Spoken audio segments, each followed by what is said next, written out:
जीवन में ईमानदार रहो बस।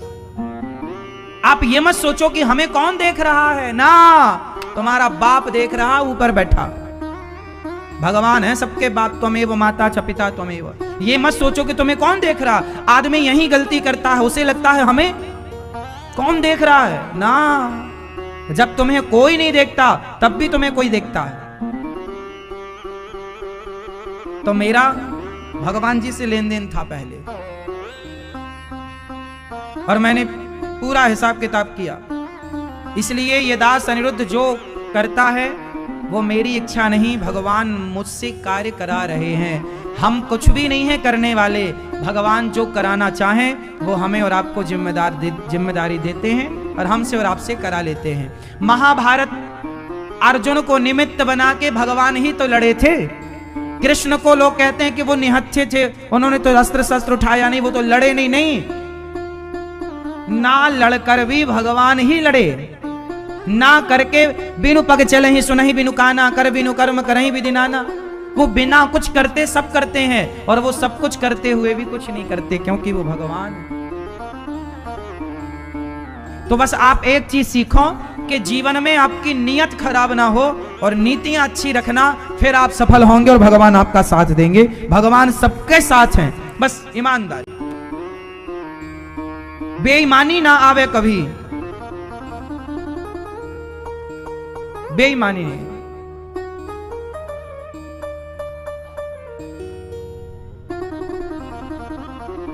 सारी दुनिया सुख के लिए कर्म करती है, और सुख की तलाश तब तक अधूरी जब तक प्रभु में मन ना लग जाए। फिर ब्रह्मा जी ने, भगवान नारायण से ब्रह्मा जी प्रकट हुए। सृष्टि क्यों की उत्तर दे रहे हैं मैत्रेय जी। भगवान नारायण से ब्रह्मा जी, भगवान नारायण की नाभि से क्या निकला? कमल। भगवान नारायण की नाभि से क्या निकला? जोर से, कमल। कमल में कौन प्रकट हुए? श्री ब्रह्मा जी। ब्रह्मा जी ने चारों ओर देखा तो ब्रह्मा जी के मुंह कितने हो गए, सिर कितने हो गए? 4। चारों वेदों का उन्होंने विस्तार किया, और भगवान ने कहा तप करो। ब्रह्मा जी ने तप किया और कहा अब सृष्टि करो। तो ब्रह्मा जी ने सबसे पहले सृष्टि की सनकादियों की, सनक, सनंदन, सनातन, सनत कुमार। चारों से कहा तुम बेटा सृष्टि करो। चारों बोले कि हम सृष्टि वृष्टि के चक्कर में नहीं पड़ेंगे, हमें तो आप ऐसा वरदान दो कि हम 5 साल के बच्चे रहें। तो वो 5 साल के रहते हैं, सबके बाप हैं, पर सनकादि 5 साल के रहते हैं, यूं ही नंग धड़ंग रहते हैं सदा भगवान के चिंतन में। ये सनकादि हैं। कौन है ये? सनकादि। तो ये सनकादि चारों चलते हैं सत्संग करते हुए। फिर ब्रह्मा जी को गुस्सा आया, तो ब्रह्मा जी की भ्रकुटी से शिव जी का जन्म हुआ। भगवान शिव कैलाश पर विराजे। भागवत जी के अनुसार ब्रह्मा जी से शिव जी प्रकट हुए। शिव पुराण के अनुसार शिव जी से फिर सब प्रकट हुए। अब आप आश्चर्य करेंगे महाराज जी कभी ऐसा कभी वैसा क्यों? देखो, सृष्टि कोई एक बार की थोड़ी है। शास्त्रों में सृष्टि का जो वर्णन है वो एक बार की सृष्टि का वर्णन नहीं है। जब ब्रह्मा जी 100 साल के हो जाते हैं तो ब्रह्मा जी बदल जाते हैं। जैसे प्रधानमंत्री 5 साल पूरा होने पर पुनः चुनाव होता है, और ये प्रधानमंत्री बदलते रहते हैं, उसी तरह ब्रह्मा जी भी 100 साल के बाद बदल जाते हैं। कल्प, कल्प की घटना। अब कल्प क्या है? ब्रह्मा जी के एक दिन को कल्प कहते हैं। ब्रह्मा जी का एक दिन कितना बड़ा होता है? ब्रह्मा जी के एक दिन में 1000 बार चतुर्युग बीत जाते हैं। जैसे आपके एक दिन में कितने घंटे बीतते हैं? हमारा दिन 12 घंटे का होता है और रात भी, तो हमारा 24 घंटे का टाइम होता है दिन, जिसमें दिन रात दोनों मिलाओ तो 24 घंटे। ऐसे ब्रह्मा जी का एक दिन कितना बड़ा? जैसे हमारा दिन 24 घंटे का, 1 घंटा 60 मिनट का, 1 मिनट 60 सेकंड का, ये गणित है। ऐसे ब्रह्मा जी का एक दिन कितना बड़ा? बोले ब्रह्मा जी के एक दिन में 1000 बार चतुर्युग बीतता है। चतुर्युग मतलब सतयुग, त्रेता, द्वापर, कलयुग, ऐसे चारों युग 1000 बार। कितनी बार? जैसे 7 दिन बीतने को सप्ताह कहते हैं, 7 दिन को सप्ताह कहते हैं। जैसे लोग क्या कहते, भाई अगले हफ्ते आना, अगले हफ्ते आना मतलब 7 दिन बाद आना। अगले हफ्ते आना मतलब क्या बात हुई? 7 दिन बाद। उसी तरह ब्रह्मा जी का एक दिन में कितने युग बीतते हैं? 1000 युग, जब 1000 युग बीत जाते हैं, अब 1000 में 4,32,000 वर्ष कलयुग की आयु है, 8,64,000 वर्ष द्वापर की आयु है, कलयुग से ठीक तिगुनी त्रेता की और ठीक चौगुनी सतयुग की आयु। ऐसे जब 1000 वर्ष 1000 युग बीतते हैं, तब ब्रह्मा जी का एक दिन, और एक दिन में 14 मनवंतर होते हैं। ब्रह्मा जी के एक दिन में 14 इंद्र बदल जाते हैं। कितने इंद्र बदल जाते हैं? इंद्र की आयु कितनी है? 73 चतुर्युग। कितने? 73 चतुर्युग। जब 73 बार 73 बार सतयुग त्रेता द्वापर कलयुग सतयुग त्रेता द्वापर, जब ये 73 बार बीतते हैं, तब इंद्र का कार्यकाल पूरा होता है। अभी पुरंदन नाम के राजा वर्तमान में इंद्र बने हैं, आगामी मनवंतर में राजा बलि को इंद्र बनाया जाएगा। अभी कौन सा मनवंतर चल रहा है? अभी वर्तमान में ये कौन सा, आप किस मनवंतर में हैं हम लोग? वैवस्वत मनवंतर। कौन सा मनवंतर है ये? हां, अभी कौन सा कल्प चल रहा है? श्वेत बाराह कल्पे, श्वेत बाराह कल्प। ये कौन सा कल्प चल रहा है? ये बाराह कल्प चल रहा है। इस बाराह कल्प में हम लोग हैं, पुरंदन नाम के राजा वर्तमान में इंद्र हैं। ये इस कल्प का कौन सा कलयुग चल रहा है? ये 28वां कलयुग चल रहा है। ये श्वेत बाराह कल्प में जो वैवस्वत मनवंतर का कौन सा कलयुग है? ये 28वां कलयुग। इसके पहले 27 कलयुग बीत गए हैं। तो सुनो, इतने सारे युगों में किसी कल्प में ब्रह्मा जी ने सृष्टि की, तो किसी कल्प में भगवान शंकर से कहा गया कि आप सृष्टि कर लो। देवी पुराण पढ़ेंगे तो देवी से सृष्टि है। तो जैसे घर का काम होता है ना, कभी आज बड़ी जिठानी ने काम कर लिया सारा, भोजन बनाया, कभी देवरानी ने काम कर लिया सारा, वही काम था, लेकिन कभी जिठानी ने, कभी छोटे भाई ने वही काम कर लिया, कभी बड़े भाई ने। आज दुकान तुम संभाल लो, कल दुकान हम संभाल लेंगे।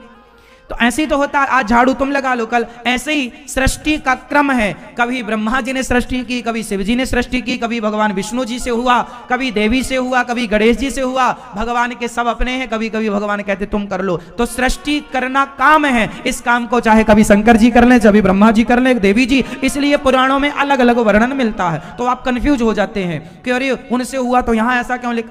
अलग अलग कल्प की बातें होती हैं, अलग अलग कल्प भेद। किसी कल्प में इन्होंने सृष्टि की, किसी कल्प में उन्होंने सृष्टि। ये कल्प भेद है। मैया को जगाओ, किस कल्प में चली गई? पुराने कल्प में चली गई मैया। तो ये कल्प कल्प का भेद है। तो समझ में आ गई? हर पुराणों में जो अलग अलग लिखा है सृष्टि का क्रम, वो समझ में किस किस को आ गई बात? स्पष्ट बता दो, नहीं आई हो तो और समझाऊं। आप लोगों को नहीं आई? ओ पंचायती मैया, किस किस को समझ में नहीं आई पहले ये बताओ। आ गई तो हाथ उठा के बताओ, आ गई। कंजूस मैया, हाथ भी उठाने में दर्द हो रहा है, नहीं उठाई। समझ में नहीं आया तो बताओ फिर हाथ उठा के।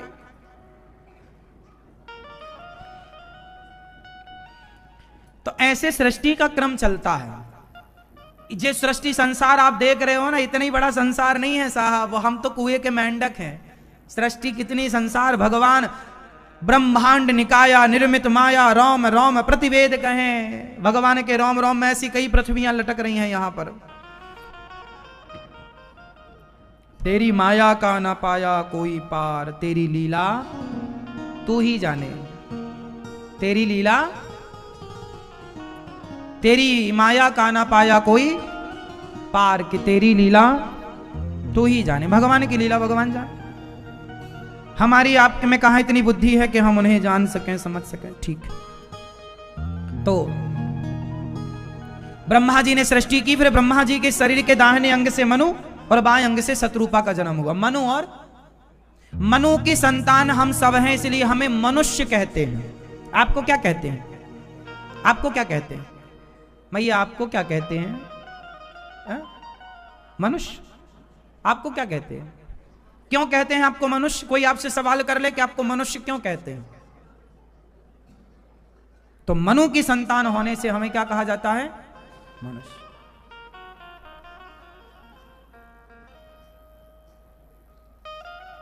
आदमी क्यों कहा जाता? आदम की संतान होने से आदमी कहा जाता। जो आदमी आदम की संतान है वो आदमी, जो मनु की संतान है वो।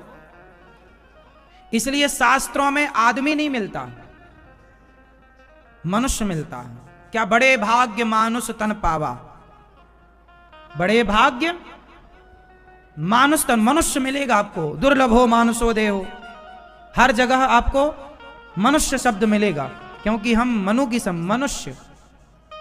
मनु जी महाराज ब्रह्मा जी के पुत्र हैं, और मनु जी से 3 बेटियां और 2 बेटे जन्म लेते हैं। आकुति, देवहूति, प्रसूति नाम की मनु जी की 3 बेटी। यहीं से हम सबका जन्म हुआ। आप लोग बंदर की संतान हो कि मनु की? बोलो। तो आप लोग तो पढ़ते हो डार्विन की थ्योरी कि हम बंदर की संतान है।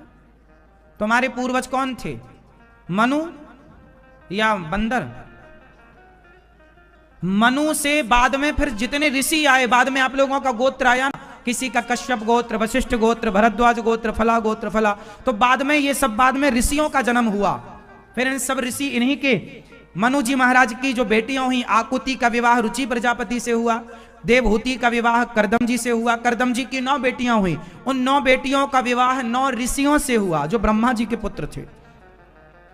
उन ऋषियों की जितनी संतानें हुई, फिर उनके किसी के वंशज, आप किसी के वंशज, हम शांडिल गोत्र हमारा तो हम शांडिल ऋषि की संतान, कश्यप गोत्र आपका तो आप कश्यप ऋषि की संतान, भरद्वाज गोत्र आपका तो आप भरद्वाज ऋषि की संतान, मरीचि गोत्र आपका तो आप मरीचि ऋषि की संतान, गर्ग गोत्र आपका तो आप गर्ग ऋषि की संतान। हम सब ऋषियों की संतान। आपका गोत्र क्या है? कात्यायन, कात्यायन ऋषि की संतान है आप। बेटा आपका गोत्र क्या है? हाँ, आपसे ही पूछ रहे हैं, अंडे वाली बहन से बताओ क्या गोत्र है आपका? पता नहीं? लो, गोत्र क्या होता है नहीं पता? कहां आपकी मां? उनसे पूछना, आज ही पूछना। ये गोत्र सबको पता होना चाहिए। गोत्र उसी तरह है जैसे मोबाइल नंबर से आप तक लोग पहुंच सकते हैं, ऐसे गोत्र के द्वारा आपका संकल्प होता है, और उस गोत्र के द्वारा आप अपने पितरों के लिए, पूर्वजों के लिए जो भी पुण्य का कार्य करते हैं वो उन तक तभी पहुंचेगा जब गोत्र सही हो आपका। मोबाइल नंबर सही होगा तो सही बात होगी सही व्यक्ति से। भूल गए फिर, इसलिए सबको अपना अपना गोत्र लिख लेना चाहिए। आप सत्यनारायण भगवान की कथा भी सुनते हैं तो पंडित जी संकल्प में बोलते हैं ना, गोत्र बोलो, अपना नाम बोलो। तो वो गोत्र आपका पासवर्ड होता है जो आपके पितरों को कनेक्ट करता है, जो आपके पूर्वजों को, उस गोत्र के पूर्वजों को उसका पुण्य प्राप्त होगा। तो संकल्प में गोत्र होता है। किस किस को अपना गोत्र याद है? आपका क्या गोत्र है? हाँ, आपका क्या गोत्र है? वत्स, वत्स ऋषि की संतान है आप कश्यप गोत्र, आप उपमन्यु ऋषि की संतान है आप। शांडिल्य, हाँ आप हमारे समगोत्रीय हैं, शांडिल्य ऋषि की संतान है आप। तो शांडिल्य जो गोत्र होते हैं ये इस बात की सिद्धि करते हैं कि हम बंदरों की संतान नहीं हैं, हम किसी ऋषि मुनियों की संतान, इसलिए हमारा गोत्र है। जो आपका गोत्र है वो आपके ऋषि हैं। और हर सबके अपने अपने कुल देवता होते हैं। आपके कुल देवता कौन है? हाँ, कुल देवता, अपने कुल देवता और अपने गोत्र, ये 2 चीजों को याद रखिएगा। हमारे जो कुल देवता होते हैं हम उन्हें साल में एक बार विशेष पूजा होती है। कुल देवताओं की पूजा सबकी लगभग कैसी होती है? देसी घी की पूड़ियां बनती हैं, गुड़ और नारियल का प्रसाद हम लोग पाते हैं। क्यों जी, यही परंपरा है ना आपकी?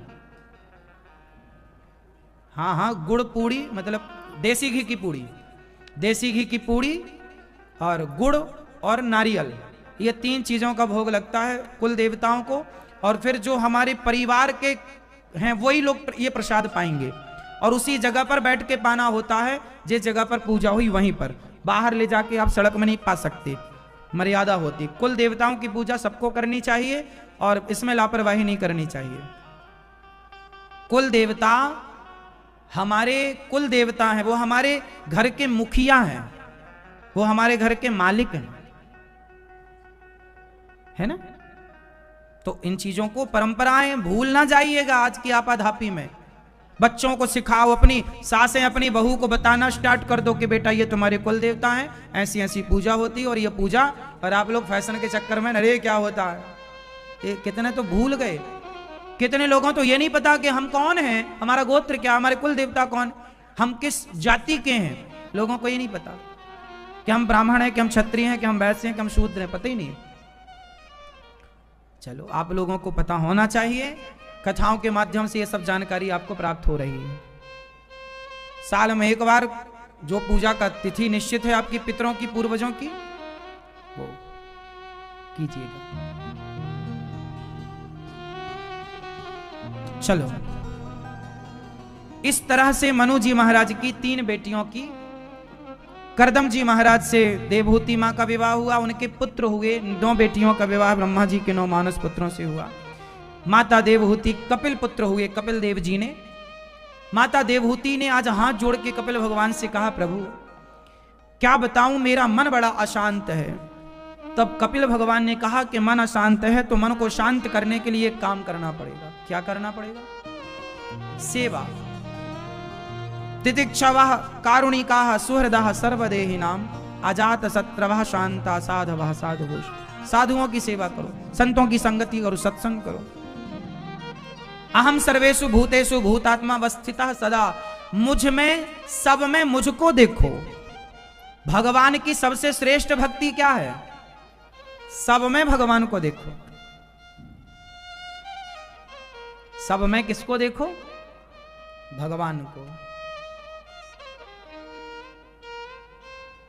इसलिए सब में भगवान को देखने की भावना सबसे श्रेष्ठ भावना है।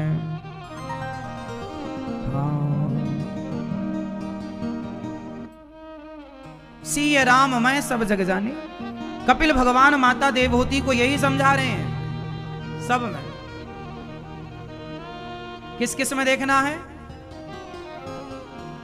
मैया आप भगवान को किस में देखती हो ये बताओ। ये पीछे मैया, आप भगवान को किस में देखती हो?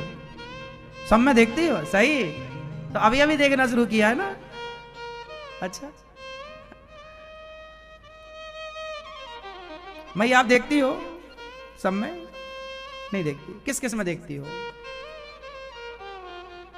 किस पति में देखती हो? हाँ, पहले पति में देखो, पहले माता में देखो, पिता में देखो। शुरुआत देखो, पहले हम जब स्कूल जाते हैं ना तो हमें अक्षरों से परिचय कराया जाता है। ये का, ये खा, ये गा, ये घा। फिर दोनों को जोड़ सिखाया जाता है। फिर 2 के बाद 3 अक्षरों का जोड़, का, मा, ल। क्या हुआ? कमल। ऐसे हमें धीरे धीरे, ऐसे पहले अपनी मां को भगवान देखो, फिर अभ्यास करो कि पिता को भी हम भगवान के रूप में देखें, फिर पति को भगवान के रूप में, फिर अतिथि को भगवान के रूप में, फिर गुरु जी को भगवान के रूप में। ऐसे अभ्यास करो सबको भगवान धीरे धीरे। फिर कुत्ता, बिल्ली, चींटी, फिर जो दिखे आपको भगवान का ही सब में दर्शन करना चाहिए धीरे धीरे। तो सब में भगवान है, इस भाव से सबकी सेवा करो।